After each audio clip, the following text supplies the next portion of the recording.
It's your host, Brian Forbes. I am in the building. It's time to get this party started. So tonight, we're gonna do what we always do. We're gonna talk about a little bit of history. We're gonna tie it to current events. We're gonna try to make some sense. We're gonna try to make some sense out of Out of nonsense. Y'all know how we do.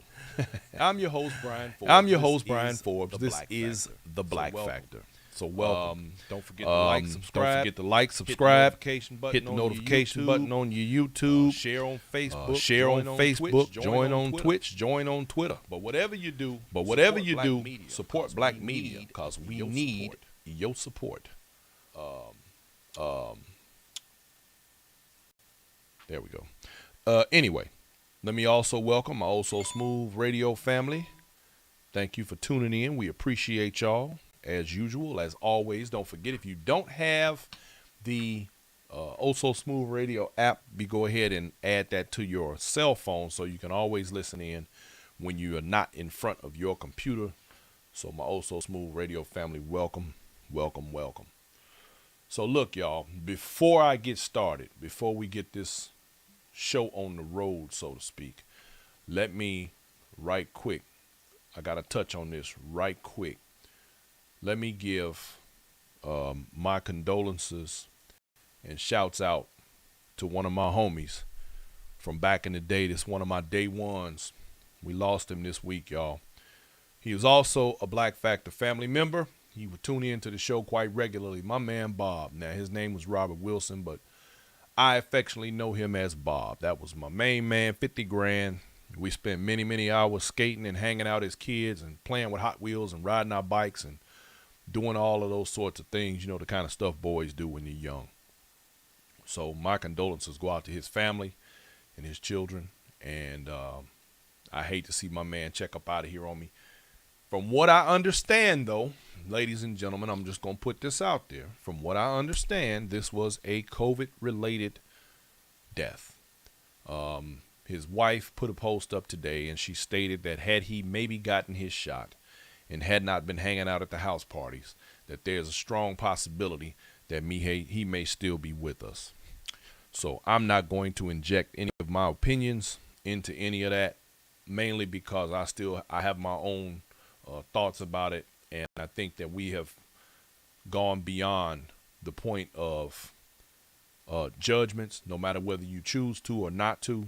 I think we've gone beyond having other people make decisions for us. We're all grown, we're all human, and we all have the option to decide what's best for us individually. And I think that that's something that we must all continue to exercise.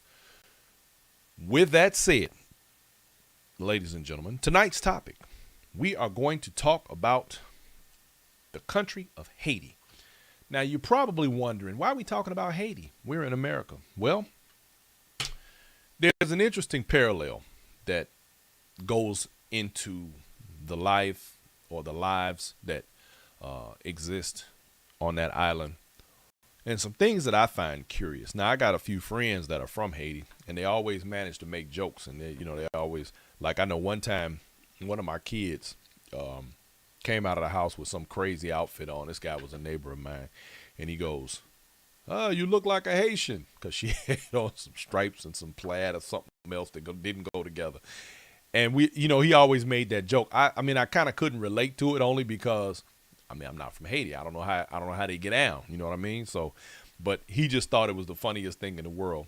And so, as I began to prepare for today's show, I then began to kind of do my homework and dig into the situation there, because y'all, you got to remember, Haiti has been hit with some serious disasters, and recently the president was assassinated, and it's always something with Haiti, and they never seem to progress. And so I got to wondering, well, why is that? Why is it that Haiti consistently is in a struggle? Well, that's what we're going to dig into tonight. That's what we're going to dig into. And it definitely has something to do with us. So, and there are some parallels that are really interesting. One thing that I do know about Haiti, because my partner always made this point, his wife and apparently their family in Haiti, they're pretty well off. And when you buy property there, once you buy it, it's yours. There's no, um, uh, you got to pay taxes to keep it and maintain it and all that. Once it's yours, it's yours. I like that. But I always wondered to myself, why haven't more black people from the U.S. made decisions to go to a place like Haiti and make it home? Or, when you think about it, I hear people talk about going to different islands all the time, and nobody ever talks about going to Haiti. Isn't that amazing? And why? And you have to ask yourself, so why isn't Haiti? All these Caribbean countries and places that black people spend money, and people spend money, period. Why not Haiti? Why isn't Haiti a tourist attraction like Jamaica or any of the other predominantly black islands? It, there's a lot of them. Why not this one? Well, again, that got me to thinking. So I started digging. And then I also remember when Wyclef Jean made an attempt wanted to run for president over there, and they rejected him. So that made me, again, wonder some more. So now I'm going to try to attack this subject, but only, and I don't know where I'm going to be right or I'm going to be wrong. I kind of did my homework, but the thing that you can never account for is the actual attitudes of the people in the conversations. Because, let's keep it 100. There's only so much that I know, not having the experience or knowing enough people to talk to about it. But here's one interesting fact about Haiti that I think is part of the reason why it is where it is. The Haitian Revolution. Now, in case you didn't know about the Haitian Revolution, you have to understand that this historically was the largest and most successful slave rebellion in the Western Hemisphere. Now, for those of you who don't know, I know some people know and some people don't, but Haiti was where the slaves revolted against the establishment, against the French, and literally took their country back over. And all of that started in like 1791. And this was, of course, prior to this country finally abolishing slavery. So by 1803, they had not only gotten rid of slavery, but they got rid of the French control over the island. Or should I say over that portion of the island, because that's where things get hairy. It gets really weird. Okay, so by the late 1700s, Saint Dominique, okay? Now, the funny thing is the French and the Spaniards literally had a war over this island, and they ended up dividing it. And so one area, they called it Saint Dominica, and the other one called it no. You know what? Let me get that right. Saint Dominique was by the French, and San Dominican was by the Spanish on the opposite side of the island. It's crazy what they managed to pull off. However, it became France's wealthiest overseas colony, and it was mostly because of the production of sugar, coffee, indigo, and cotton, all of which were generated by slave labor, same as in the Americas. Well, that is part of the America. Well, the North America, if you will. So the wealth of Haiti was mostly rooted in stolen land and, of course, on stolen bodies, humans in slavery, right? So France and Spain, when they fought this war, which neither one of them owned, neither one of them should have been there in the first place. But this is part of that whole colonization, where Columbus decided to go out, and he's the one who actually landed on the island, or should I say, the island landed on him, because the misconception where Columbus is concerned is that he discovered America, when in fact he was looking for India and accidentally ended up in where this island is, and he then named it Hispaniola, in the name of the Spanish government at the time. And were it not for the indigenous people of the land, he'd be probably dead. In fact, a lot of his people ended up dead, fooling around over there anyway. So after they divided it up, Santo Domingo was what the Spanish called it, and Saint Dominique was what the French called it, which is actually the same name. They just divided it up and gave it the same name. So, but the French, they exploited the land, and what they did was they overfarmed it, basically killing the soil off. They were extremely hard on the slaves. In fact, they said they were so hard on the slaves that they expected a slave's life expectancy was about 3 years. That's how hard on them and how much work they made them do over a period of time. They weren't going to be no more good after about 3 years. So they overplanted, and of course they destroyed the soil. Now the difference between the French and the Spanish. Now the Spanish, they sort of integrated into the other side of the island. They kind of had more respect. Now this is after they basically established dominance, which they killed off the majority of the indigenous population, but then they integrated into the population and actually started intermarrying and different things like that. So that's why, a lot of times people be trying to figure out, and see, this is the part that annoys me the most. That island, they're the same people. They're basically the same people on the island, but they can't stand each other because one side of them was colonized by the French and the other side was colonized by the Spanish. But they beef with each other because of some Europeans. What that sound like?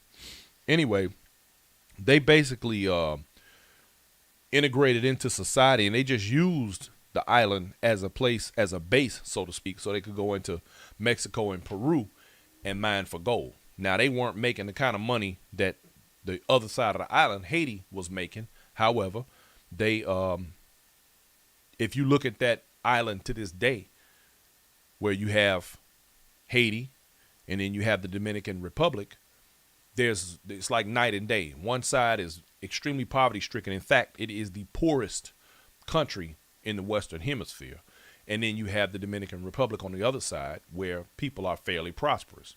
However, there's levels of racism that still take place that keep these people, in a kind of a precarious position.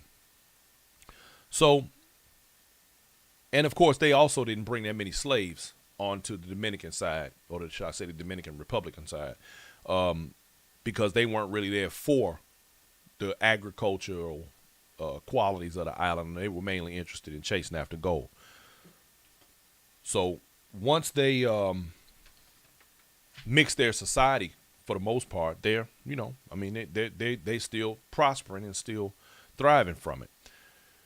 Which, kind of takes you into a mindset of just like, okay, why still are the indigenous? And then you got to remember too, we're talking about a couple of 100 years. So over a couple of 100 years, things socially are going to change, and people are going to be indoctrinated and conditioned the same way people are conditioned across the globe when it comes to racism and division. So the French Revolution started in like 1789. Now, there was 5 distinct groups of interest in this colony. You had your white planters. They're the ones who owned the plantations and the slaves. And then you had the petit blancs. And they were the artisans, shopkeepers, and teachers. Now, these were basically white folks who weren't wealthy slave owners, right? Some of them did own slaves. But altogether, they were about 40,000 people. So you got about 40,000 white folks that's running things, right? And so many of the whites in Saint Dominique began to support an independence movement because France was levying these heavy tariffs every time anything got imported. They was charging them, half the death, which was pretty much the same thing that was going on in the United States at the same time, which is why we claimed our independence in 1776, because of the all of the different taxes that people were having to pay back to the crown. So it was kind of the same thing. They were going through the same sort of thing. So, and then on top of that, they were forbidden from trading with other nations. So in other words, everything they got, they had to get from the French government, from the motherland, but they couldn't trade with anybody else. So they were stuck paying the tariffs. And they weren't being represented in France either. They didn't have like somebody speaking up for them as sort of like an offshoot of the country, and so they were just basically at the mercy of whatever anybody said to do that was from the government. So since it's like kind of like taxation with no representation. That's one of the things that they wrote into our Constitution for that very reason. So the other remaining groups were the Africans, of course, of African descent. Some were free, and then some were slaves. And then you had the runaways. Now, some of those of African descent that were free had more money than the Petit Blancs, which were basically poor white people, but you had wealthy black people also that were allowed to, live without having, the headaches that come with being black, I guess. So altogether, there was about 30,000 free black people. That was in 1789, and half of them were mulatto, and often they were wealthier than the Petit Blancs. The slave population, now this is where things get weird, but this kind of give you an idea of what happened. And then you have to ask yourself, well, we had things in place that kept black people from rebelling in America the same way they did in Haiti. We tried it, but our militia and the way our government was set up kind of kept us at bay, so to speak. The conditioning here, I think, was somewhat different. But the slave population at that time was close to 500,000. So you got to think about this. 40,000 white folks or French running around there, and you got roughly 500,000 slaves. That was a recipe for disaster for the French right there. So the runaway slaves were called maroons. Now that's an interesting word, and if you all remember, think back to when we used to watch Bugs Bunny back in the 60s and 70s, and you'd always hear Bugs Bunny go, "What an idiot! What a maroon!" So a lot of people don't realize, and as a kid, you don't ask yourself, what does that mean? Well, a maroon was a person who ran away from slavery, and they ran up into the mountains and they lived off the land, and these people were free from the time they left. But when they, he equates, and this goes back to the paired associate learning. As a child, you hear Bugs Bunny say an idiot and a maroon. So in other words, people who wanted freedom, people who ran from slavery, were considered idiots. That's the parallel. That's the sadness. But this is part of the conditioning that goes with America. They basically, they got up out of there and they took care of themselves. Now, Haiti has always had slave rebellions, but the last slave rebellion was led by a former slave by the name of Toussaint Louverture. And y'all have to forgive me, my French ain't good. But sometimes if you pay any attention to stuff in the Caribbean, you'll hear that name quite often. But he was the hero. He was the one who led the rebellion against the planters, and that was in August of 1791. And so by 1792, they controlled 1/3 of the whole island. Now, the island used to be broke up into tribes. There were 5 major tribes until the Spanish and the French showed up, which basically decided it's our land. You know how they do. They just decide they're going to take over everything, and they just, we're claiming this in the name of the crown. Come on, man. This ain't y'all's. I think one of the things that annoys me historically that's being taught still to this day in our school systems is that Columbus was some sort of a hero and that he discovered America. And I think that is the biggest load of horse crap ever. And because the fact of the matter is, he didn't discover anything. There were people there living their lives, minding their own business prior to him showing up. And simply because they had the armament and the manpower and the hatred in their hearts and the greed that they came in and just decided to take from people who didn't understand what was going on at the time until they were overrun. I mean, think about it. Right now, today, without weaponry, without guns, without the ability to destroy so much so fast, who would actually be running this world? That's the weapon, the tool of the colonizers always has been weaponry. Without that, they can't just walk in and take what they want. But yet, we claim to hate thieves and everything, but let's just keep it 100. They stole everything they got. The reason America is where it is today, the reason America is considered so great, all stolen. So, despite reinforcements from France, the area of the colony held by the rebels grew, as did the violence on both sides. Before the fighting ended, 100,000 of the 500,000 blacks and 24,000 of the 40,000 whites were killed. So I'd say we had a pretty good win ratio on that. The former slaves managed to hold off both the French forces and the British forces, who came there in 1793 to take over the colony, and also withdrew in 1798 after a series of defeats by Louverture's forces.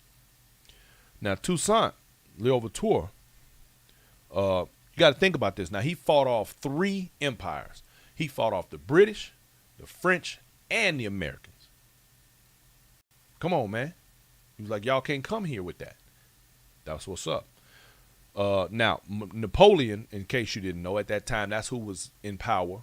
Napoleon Bonaparte. Y'all read about him in the history books. Now, isn't it amazing that you don't read about Toussaint Louverture in the history books, who kicked Napoleon's ass? That's basically what it amounts to.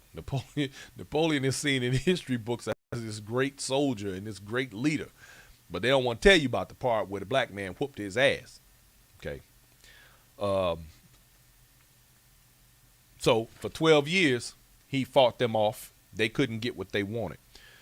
So by 1801, Louverture, he expanded the revolution beyond Haiti, conquering the neighboring Spanish colony of Santo Domingo, which is present-day Dominican Republic.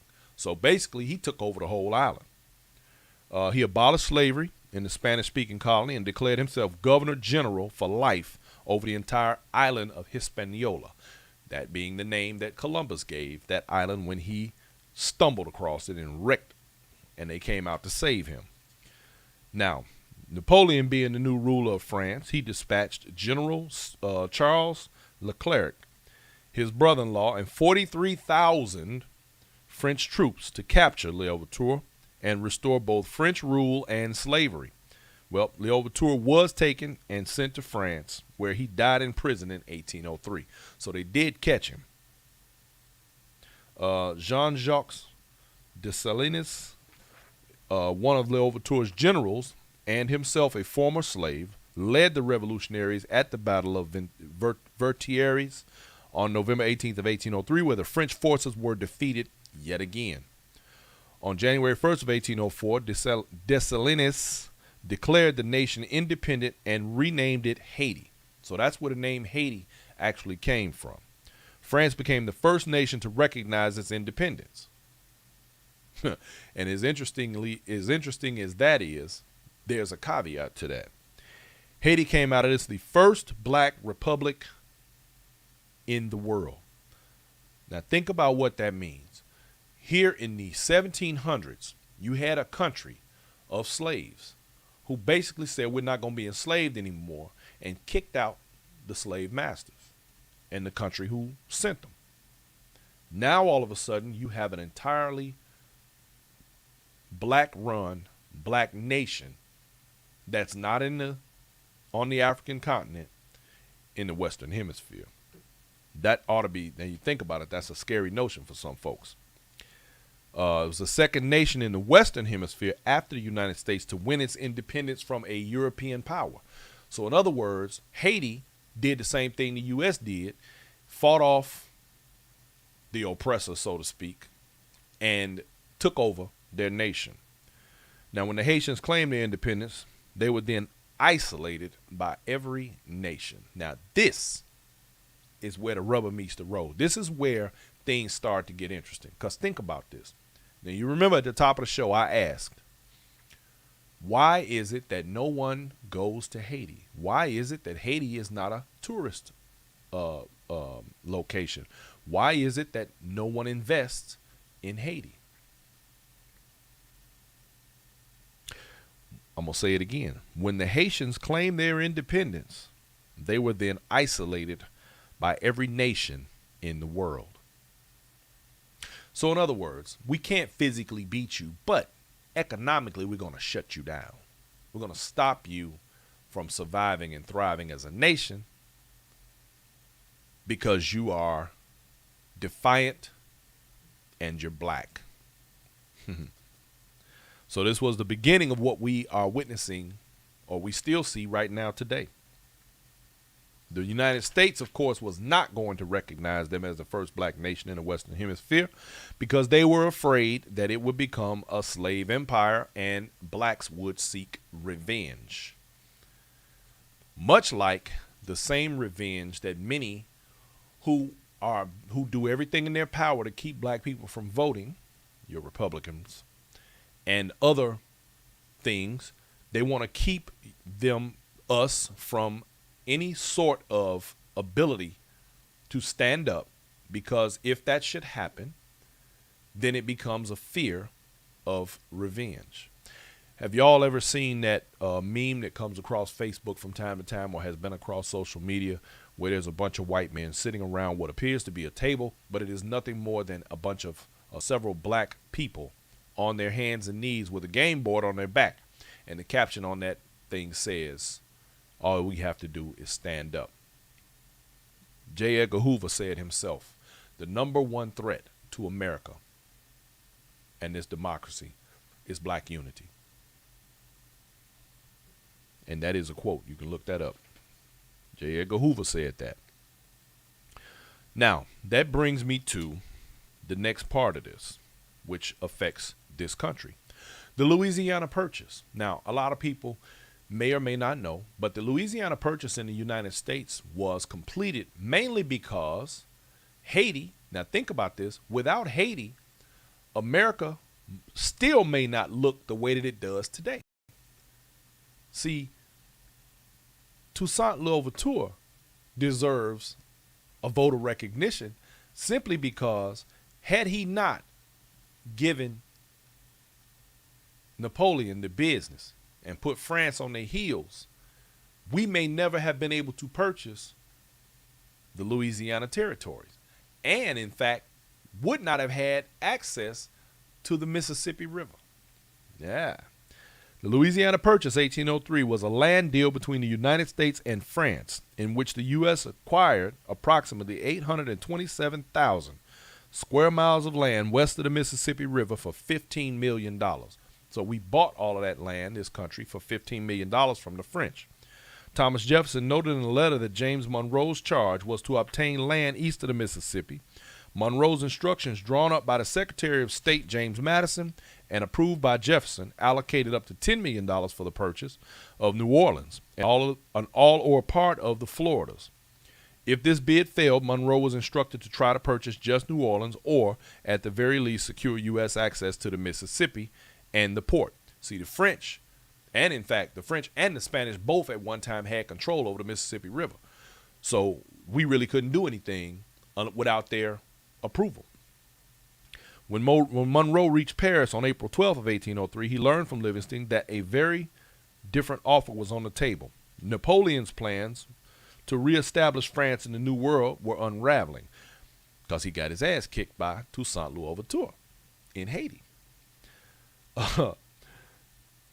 Napoleon's plan to reestablish France in the New World was unraveling. The French army sent to suppress a rebellion by slaves and free blacks in the sugar-rich colony of Santo Domingo, present-day Haiti, had been decimated by yellow fever, and a new war with Britain seemed inevitable. France's Minister of Finance, Francois de, I can't pronounce it, Barbe Marbois, who had always doubted Louisiana's worth, counseled Napoleon that Louisiana would be less valuable without Santo Domingo, and the event of war and the territory would likely be taken by the British from Canada. France could not afford to send forces to occupy the entire Mississippi Valley, so why not abandon the idea of empire in America and sell the territory to the United States?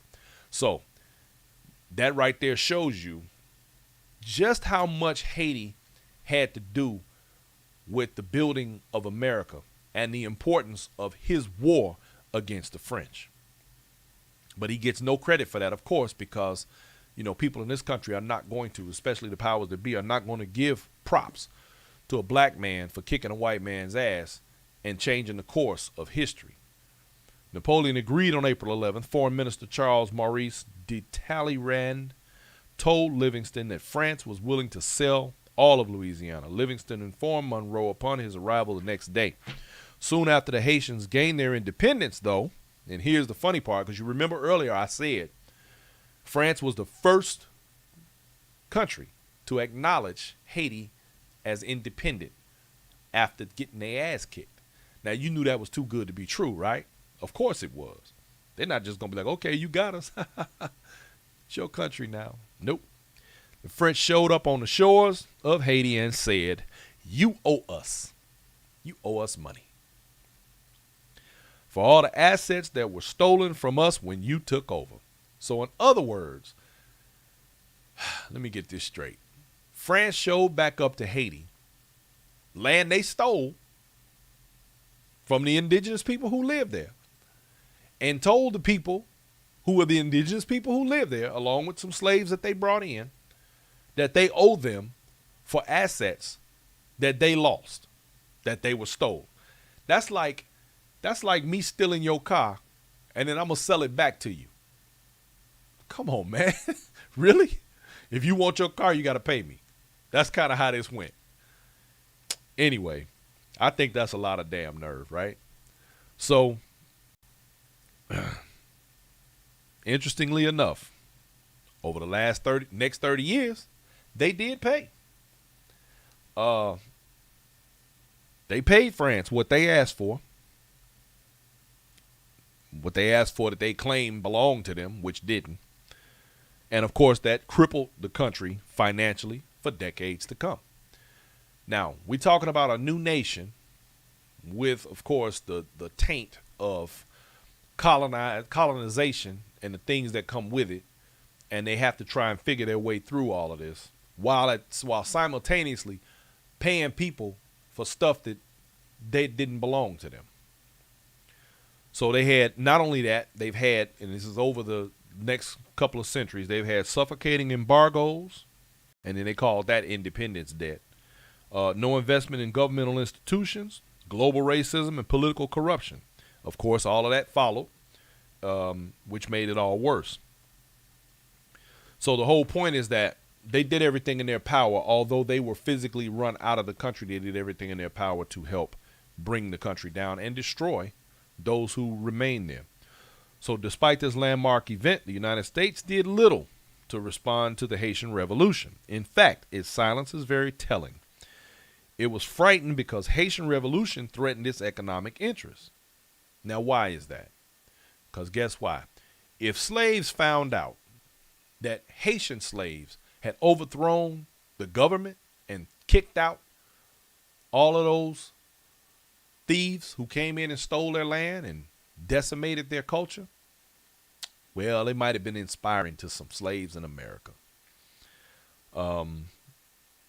Southern plantation owners, fearful of revolts from their own slaves, worked to prevent their slaves from learning of the Haitian Revolution. They also pressured the United States government to refuse to recognize Haitian independence, which it did all the way up until 1862. And that was after Southern states seceded from the Union. So see, there's never a need for black bodies or black interests until they need help. Because, see, think about it. Even with the Revolutionary War, the Civil War in particular, because we've been in every single war that this country has ever waged. There have been black faces, black bodies, black blood shed. And amazingly enough, we still accept the treatment by those in this country, even though we fought and fight for this country. The fact is that even during our time in the Civil Wars, everything was good with slavery until the North got wind that the South was actually going to begin using slaves as soldiers. And then the North offered for slaves to join the army and fight against their oppressors in order to bolster their numbers and to win the war. And in fact, had those slaves not joined, been spies, because yes, there were slaves that were spies, then the question of whether or not the North would have actually won the Civil War in America is on the table. We don't really know. But once again, without the participation of those people of color, things would be very different. Toussaint Louverture, I'm going to continue to say his name because without him, America doesn't look the way it looks today. Haiti became the first modern state to abolish slavery. The first state in the world to be formed from a successful revolt of the lower classes, and in this case, slaves. The second republic in the Western Hemisphere, only 28 years behind the United States. So the United States got established first, and then 30 years later, here comes Haiti. Give us our props. A black nation that America refused to acknowledge. Imagine that. The concept of slaves overthrowing their French masters and ruling themselves in a nation was not only threatening, it was unthinkable. A revolution by blacks definitely was something that could not be tolerated.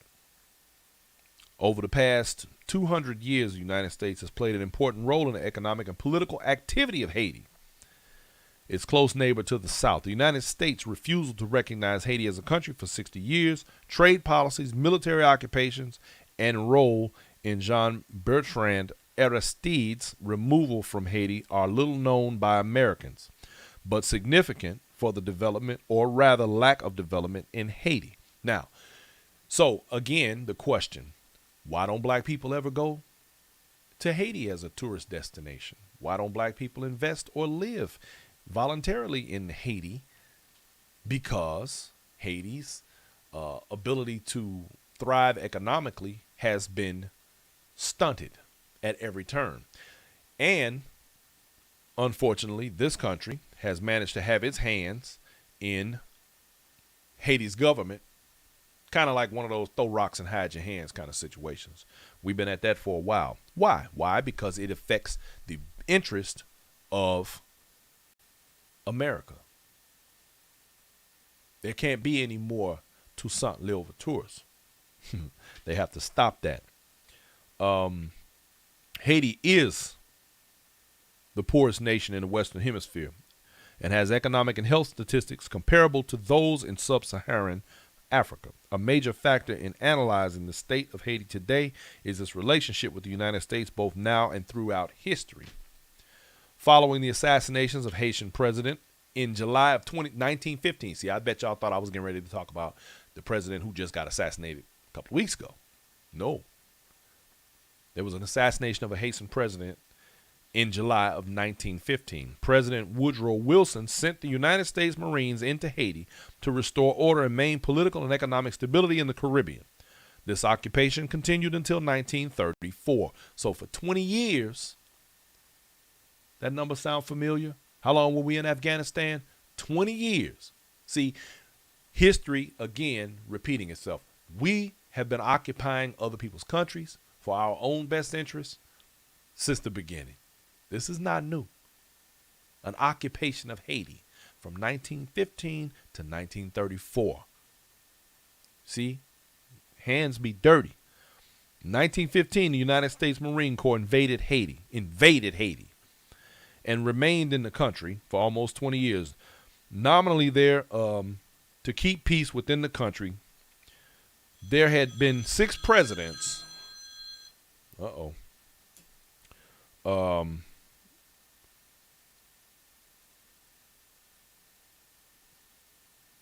Six presidents and untold violence during the prior 5 years. So over a 5-year period, they had 6 different presidents. Now, that part of that had to do with military coups, assassinations, and just general debauchery in the whole country. But for some reason, like America always does, felt the need to step in and so-called clean things up. The National Army is infamous today for its undemocratic coups, right? So their National Army, trained by America now, are known for undemocratic coups and violations of human rights. Now we starting to get into some stuff here. It's getting interesting, right? So in December of 1990, Haiti completed its first democratic elections. We're talking about 1990. We went from 1915 all the way to 1990. Do you know how much garbage went on in that country between those two periods? And I'm going to be honest with you. This show would have to be a lot longer for me to cover the history of Haiti to that degree. And trust me, it ain't cute. So in December 1990, Haiti completed its first democratic elections after violence surrounding prior elections caused them to be aborted. Jean-Bertrand Aristide, now I don't know if y'all remember this dude. I do. A Catholic priest who, with tremendous support from the black and poor of the country, was elected with 67% of the vote and took office on February 7th of 1991. On September 29th of 1991, the Haitian military removed him from office and forced him to sign a resignation. He spent the next 3 years in exile, returning in 1994 and serving out his term until February of 1996. During the time of his exile, the country was in chaos, and its next political elections were not approved by the International Elections Commission. The U.S. military occupied Haiti again from 1994 to 1997 in order to establish peace and restore democracy. Yeah, okay. See, again, this is that let's step in, let's put who we want in power that serves our interests. Because you got to understand, Haiti has been involved in so much corruption and so much just thievery and things that have gone on. And it has had, and I just being 100, we have had our hands in it thus far. Now, see, you think about this. You got countries like France and some of these other places, and they have disasters and things happen, and the whole world jumps up to their rescue. Haiti just had an earthquake on Saturday. There are no emergency services. There are no helicopters flying around. There are no medical ships offshore. With over, I think it's 6,000 injured, 2,000 dead, and nobody's lifting a finger. But they'll go occupy, though. They'll go over there and occupy to try to keep peace. Keep the peace. But you got people that are in a humanitarian situation at this moment, and nobody is moving. In 2000, Aristide won another presidential election, garnering over 92% of the votes. The next several years saw violence and political agitation in Haiti. On February 28, 2004, Aristide was taken from the country by the Haitian and American militaries and flown to South Africa, where he is still in exile. See, the United States protected him because they helped to put him there. They're the ones who made sure he retained office. Now, I need y'all to understand this. All of the divisions that are created in the Western Hemisphere are created by either the French, the British, or the Spanish. All these colonizers, these are all the people who put these so-called boundaries and borders in the lives of the indigenous. Haiti and the Dominican Republic are the same island, the same people, yet they're divided by the borders of greed, the borders of ideology. And it wasn't this way prior to it being named Hispaniola by Columbus. There were 5 tribes, and they all were living there harmoniously, cohabitating without the headaches. Now, just to show you right quick, y'all, this right here is what the Louisiana Purchase looked like. All of that from parts of Louisiana all the way up past Montana and into Canada. All of that was part of that purchase. Just to give you an idea of what we're talking about. And if you notice, it's bordered by what? The Mississippi River. That line on the right-hand side right there, that's all the Mississippi River going all the way up. Okay. Now,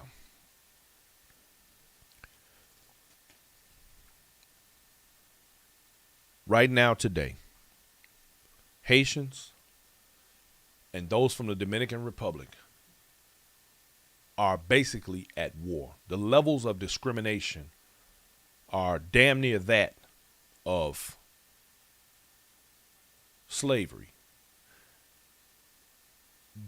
Haitians, in fact, they once had, and this is crazy, the Constitution of the Dominican Republic stated that if a person was born in the Dominican Republic, that they were a legal citizen, or if they were born to anyone, kind of like in the United States, if you, no matter what country your parents are from, if you're born within the borders of the United States, you're considered a United States citizen.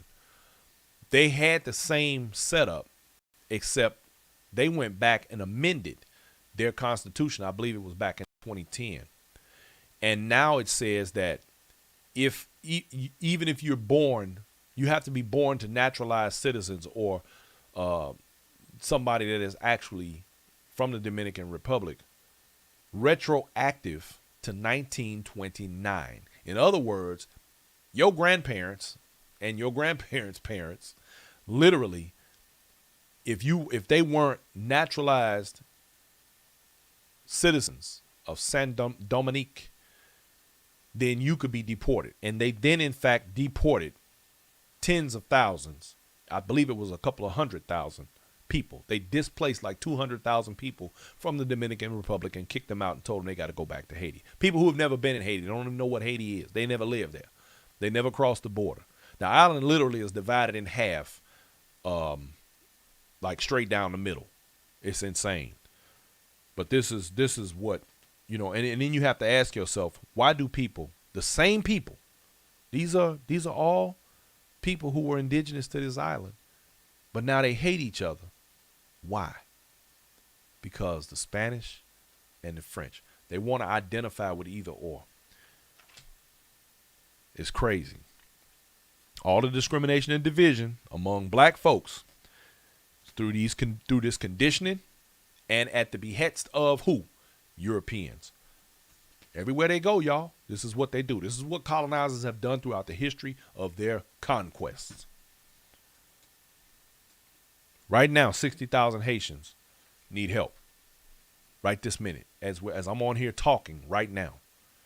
And I don't know what we can do. And I only say that because the last time when they had an earthquake back in 2010, and people were supposed to be helping and sending money and all of that, from the way I understand it, none of the money went where it was supposed to. So what do you do? What can you do? Why aren't other countries doing more? I'll tell you why. They're still being paid back. This is still retribution for having the nerve to want your freedom from over 200 years ago. This is a slap in the face. This is like, hey, we don't care what y'all need. You should have let us continue to enslave you and do as we choose. So now you hurt them economically. You put embargoes on them. You don't want to sell the products or whatever comes out of that country. Because if they were growing sugarcane there before, if they were growing indigo there before, they were growing cotton there before, they can grow all the stuff they want. But the problem is nobody's going to buy it. Why? Because they've isolated this country and shut it down economically. You can't beat them physically, but we'll make sure that you don't eat. Right now, 2,000 dead, 6,000 injured. Need help. This country's been in turmoil for centuries. Now, the president, Jovenel Moise, was just assassinated on July 7th in his home, of all places. Yet they've not gotten down to who did it, who done it, so to speak. Now, they caught the actors. They caught some of them anyway. They don't really have anybody that they've been able to put the blame on. But interesting little fun fact. Not one of his presidential guards or security were injured or harmed in the attack. So in other words, these people just ran up in his spot. Nobody stopped them, killed them, came out of there, and none of them were untouched. That sounds like a coup to me. That sounds like some inside work. But 18 Colombian Special Forces. Now, why is Colombia in there? What are they? What are they, mercenaries? What? I don't know. Anyway, 18 Colombian Special Forces, 2 Haitian Americans have been arrested, and 3 were killed, and 5 are apparently still at large. They had a little small army there. But of course, now you have several people who are fighting for the position of presidency in Haiti right now as we speak. To top all of that off, then they get hit by this earthquake on Saturday, and then turn around and got hit by a hurricane this week, or what was left of one. So, when you start thinking about the amount of stuff they've gone through, man, you just try as hard as you can to imagine living in a place where you already barely making it. You washing your clothes on rocks. You can't economically do anything because of the geography where you live, the politics. Your house gets knocked down because of an earthquake. Everything you had was inside. And then you get hit with a hurricane to boot. I can't imagine it. I don't even want to try. All I can say is my prayers go out to those people, and I hope that they're better at survival than I would be. Obviously they are, because they've lived through this, and they have been living through this for a very long time. So the FBI and the Haitian National Police investigators have nothing, and none of it has been spoken about publicly thus far.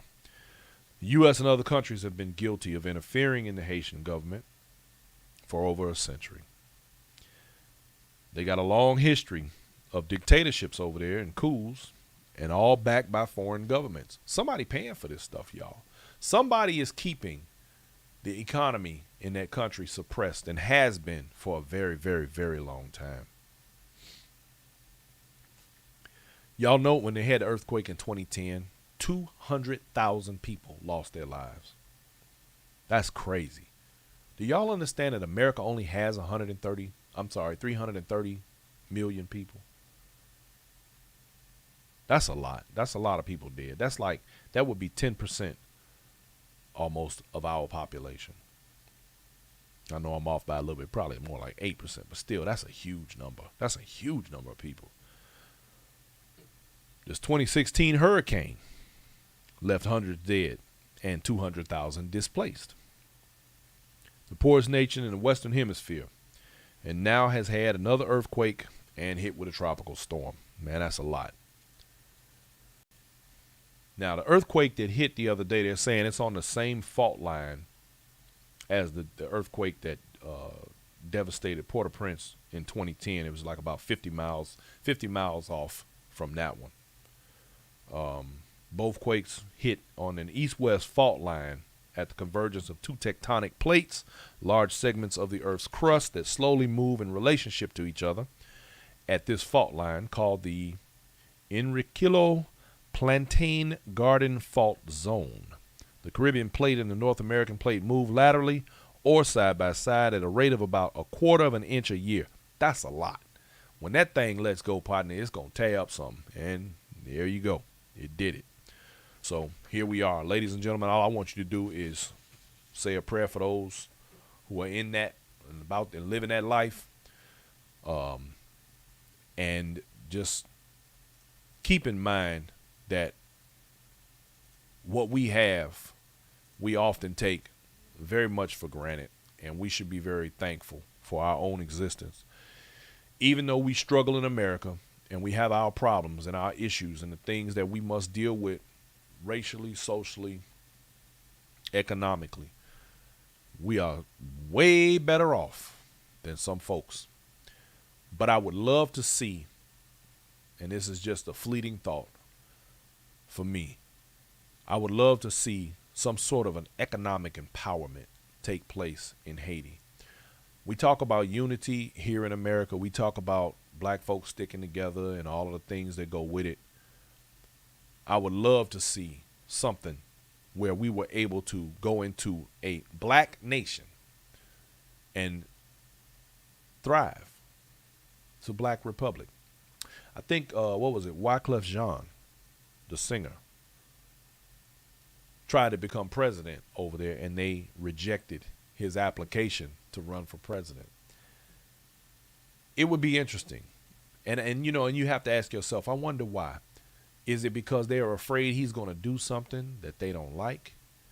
Are they at fault for their own demise to some degree? Is that part of their conditioning? Is it that there are other powers that are keeping him from being in power because they know that he has the ability to turn things around? Are there people, are there entities, are there countries who still have their hands in the demise of Haiti, even to this day? Y'all got to understand what it would look like if that country thrived, because we still have the underlying racism and the conditions in this country that keep people believing that there's something wrong with black folks, or something wrong with black life, or that we're inferior. You don't have what we go through or what we've gone through in our last election, and all of the racism that has come from under the surface where it's always been bubbling. All of this is part of the same program. But I'm going to take one more time to give a shout out to Toussaint Louverture, without whom things would be very different. Very different. In fact, I'm going to go out on a limb and say that America probably would be run by either the French or the Spanish today.